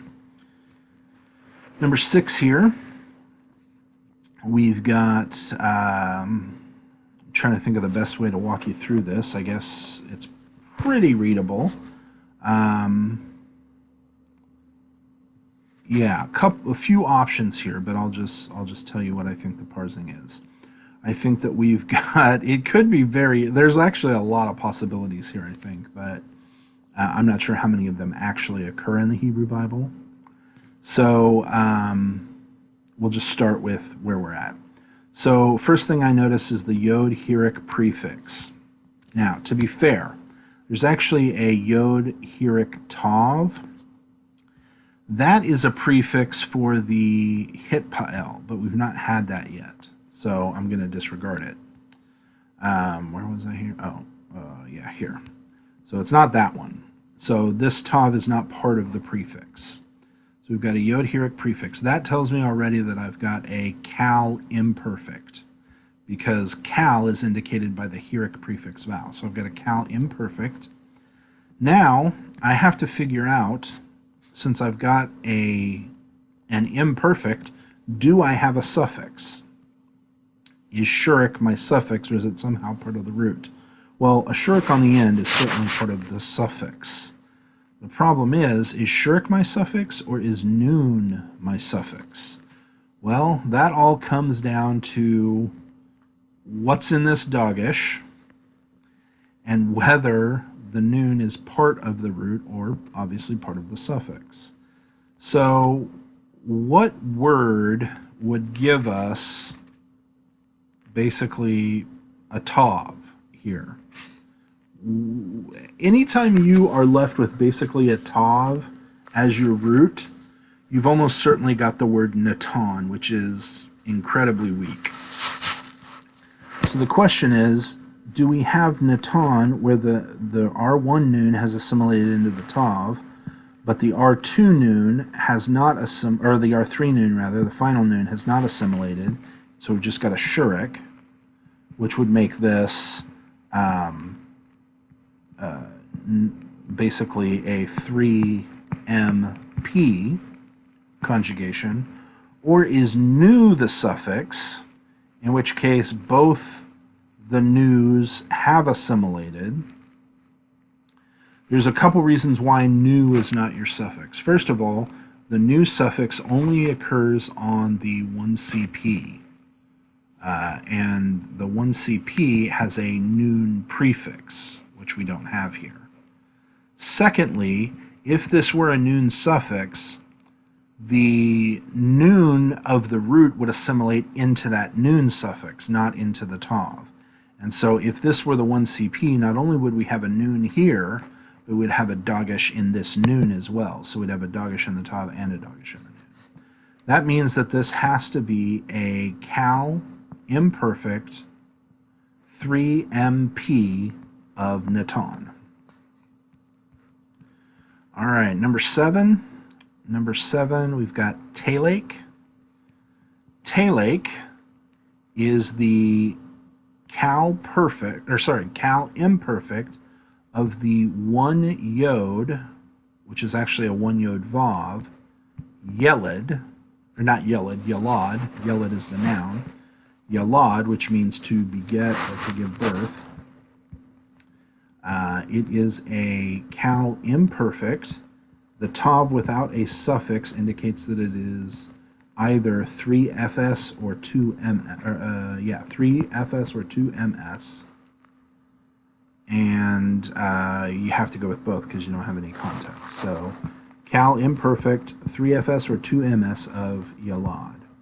And then number 8, we've got kachat. Kachat.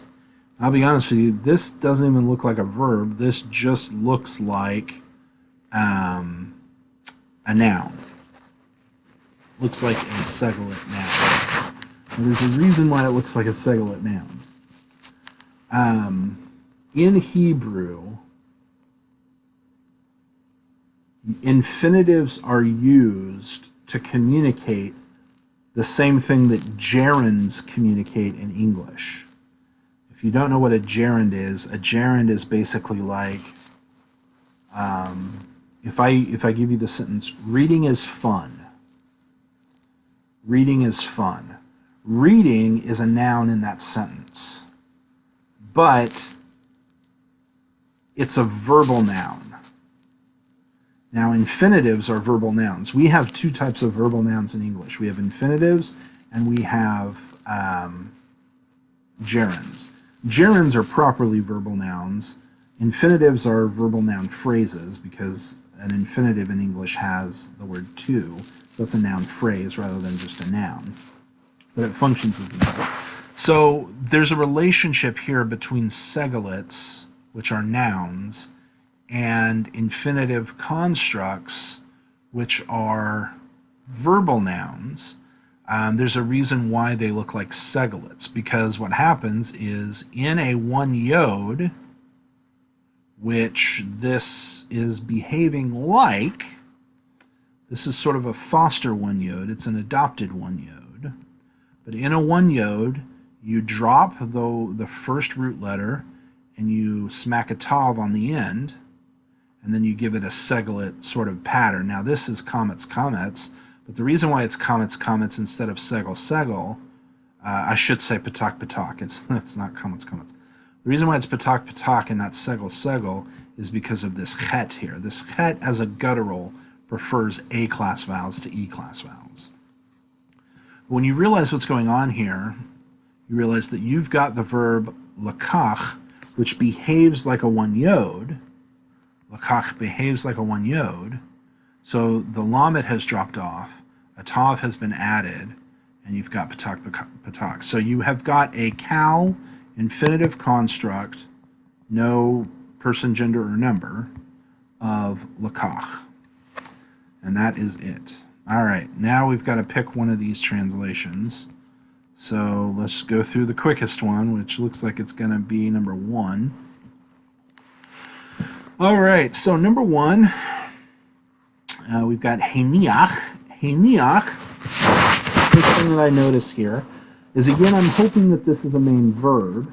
And so instead of assuming that this is some sort of an article or something like that, I'm going to hope that this is a hifil prefix. This would be a hifil prefix for the hifil perfect.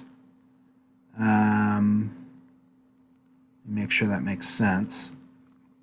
Yeah. All right, so we've got a hifil prefix. The hirik yod confirms that this is hifil. It is perfect because there is no prefix other than the hifil, and the vowel is sere here. So what we've got is hifil perfect 3ms. He caused rest. He caused rest, or he caused to rest. Elohim. So either he caused God to rest, or God caused to rest.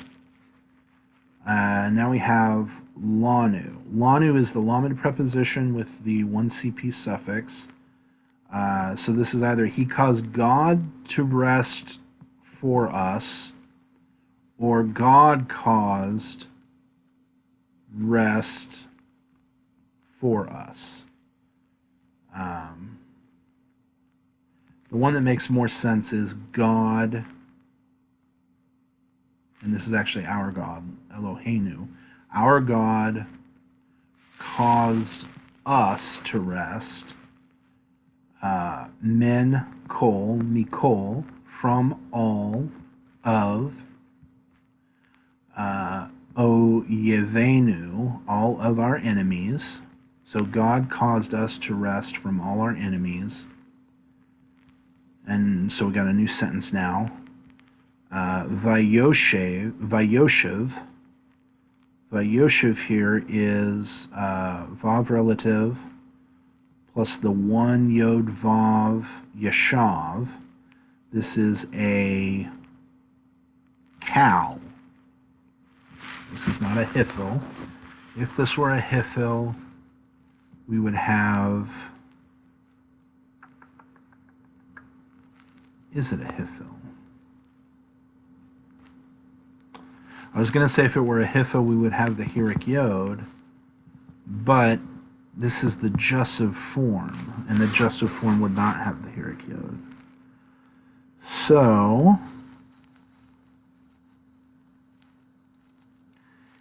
hifil and kal are going to look the same in the jussive, I do believe. So this could be Joseph, it could be Hifil. We'll have to figure out from context. Otanu, this is the definite direct object marker with the 1 CP suffix, so this is basically the word for us. And the fact that it would be he dwelt us, you can't dwell someone. Dwell doesn't take an object. He lived us, he dwelt us doesn't work. So this would have to be he caused us to dwell. So he made us dwell. He made dwell. So this is Hifil by context. So he made dwell us. He made us dwell. He caused us to dwell. Be'eretz, in a land. There's no article, so this is in a land. Tovah. Tovah is feminine singular because it modifies the feminine singular eretz. Eretz doesn't look feminine because it doesn't end in ah, but many segolets are feminine even though they don't have the comets hey ending. So in a good land, and Shmo. So Shmo, basically you've got the and then this is Shem, which is name, plus the 3ms suffix. So, and his name, Nehalel. So here we've got a noon prefix, which is either cal imperfect, 1 CP, and you haven't had nifal yet, so that's what it has to be. So this is a cal imperfect, 1 CP of halal, which is a PL. Sorry, I said cal imperfect. This is PL imperfect. And halal is praise in the PL, so this would be, and his name we will praise le'olam, for eternity, forever. So our God made rest for us, made us rest, gave us rest from all of our enemies, and he made us dwell in a good land, and we will praise his name forever. All right. I do believe that is all of the exercises. Check for any questions. No more questions. So Jeff, unless you have anything else that you want to go over or discuss, we'll wrap it up here. I'm over 2 hours so far. Again, the the video with all of the audio, I will just post as an announcement since the conference video won't have audio for the first hour or so. And then we'll go from there. I'm planning on putting together, I mentioned in an email, I'm planning on putting together an extra credit option for those who are interested. If you're not interested, don't worry about it. But it'll basically be translations, and that'll give you a chance to kind of demonstrate that you can do what you're supposed to do, which is translate Hebrew. I mean, if you can demonstrate that you can translate Hebrew, I'm gonna help your grade that way, because ultimately that's the real, you know, if you have trouble with parsing, but you can still translate Hebrew accurately, I'm going to give you credit for it. So that's something that I should have out by this weekend. That way, hopefully you'll have a couple weeks to work on it. It will be due at the end of the semester. So basically when the final exam is due is when that will be due. But like I said, I should send that out by this weekend. If I haven't, feel free to check in with me and say, hey, where is this? But that's my plan. So if you do have any other questions, send them my way. If you have any questions about, don't forget about your online connect. That can be harder to do over the summer because there's not as many events. But don't forget about that. You don't want to be arranging that during finals week or anything. So that's it for me. Send me any questions you have. Hope you have a great week. Bye.